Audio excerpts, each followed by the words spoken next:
said I will try, and I'm here with Craig Alexander, or Crowie as he's known. And last year, just about a year ago, we had a conversation with him here at Lifetime. Lifetime's 2 days from now on Saturday. And so obviously it was a very big year for Crowie last year. He won time out there and really did well. Coming into Lifetime, how do you feel about this race? I believe it might be the last Olympic distance race you do this year. So how do you feel about it? I think I'm in pretty good shape. You know, I always try and get in really good shape for this race. I think it deserves that. It commands that because of the field that comes here. And, you know, I've got a pretty good history here. I won here in 05 and got third last year. So it's been good to me, this race. And I think I'm in reasonable shape this year as well. Yeah. What have you changed much from, you know, you did Kona in October, then you probably had some downtime, and now coming into this year and thinking that, you know, Kona is a priority, it is the thing that you're working for.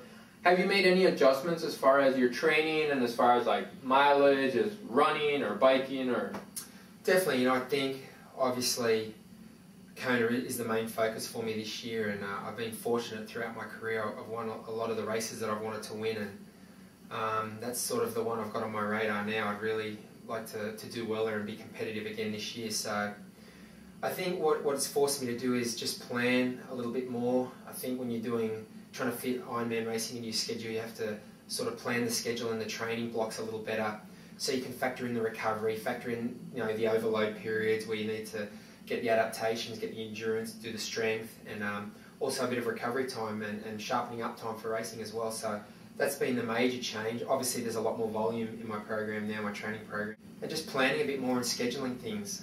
Has your weekly training hours increased this year versus last year? You know, are you doing 25 to 30 hours this week?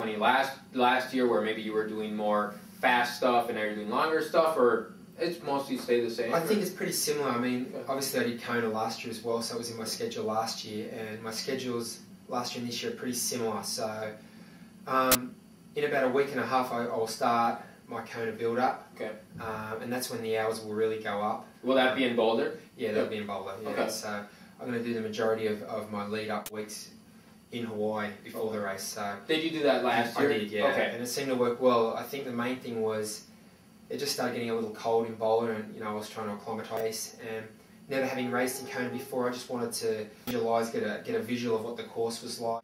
And that seemed to work well, so we'll do it again this year. I'll take my wife and daughter with me. We always travel together, so that's fun. But I think, you know, at this time of the year, my hours are probably the same as what they were at this time last year and at this time during most seasons. You know, as you're coming more into the race phase, the hours drop a little bit, the volume drops, the intensity goes up. And I did a lot of base as I did last year.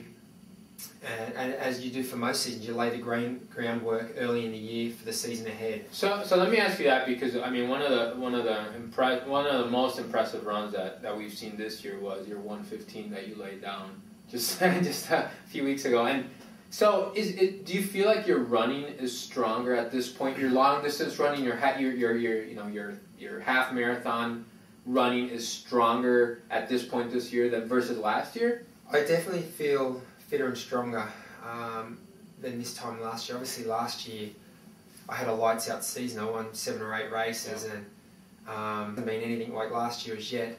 That being said, I got sick a month ago after St. Crowie. My family and I, we picked up a chest infection, so that sort of put a little bit of hole into my schedule.